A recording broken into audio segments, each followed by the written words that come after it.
यसै सोधेको कहाँको रक्सी खान्छु रे तेरे बाउको पसलको तेरे बाउको पसलको तेरो जस्तो बिग्रिया छाङ खाएर नै रक्सी छोड्न खान छोडेर म असल भएको लड बडी डोन्ट माइन्ड है रिबोटल हो होइन लड बडी छ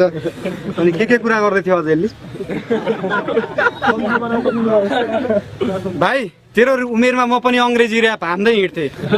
एमिनेम टुपाक बिगीलाई आफ्नो भगवान मान्दै हिँड्थेँ ब्यागी प्यान्ट लाएर माथितिर तान्दै हिँड्थेँ अङ्ग्रेजी धेरै छोडे केटोले 2 बार तँलाई है if you want a fuck in English bitch right on end go chase a people see you trying to talk in English miss I am the professor ब्रिजल that was 17 syllable multi that even your daddy cannot rebuttal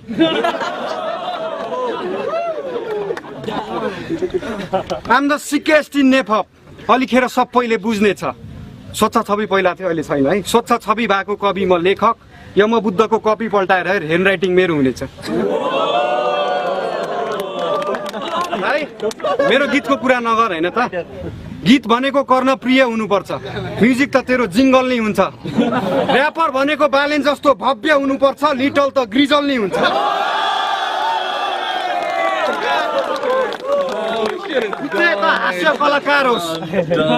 हास्य कलाकार होस् छिमे जडे आबुको यौन तृष्णा मेटाउने आहार होस्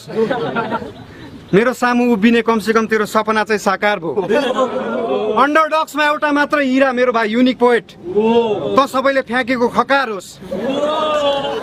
एउटा केटा हुन्छ अर्को केटी हुन्छ त चाहिँ तेस्रो प्रकार होस्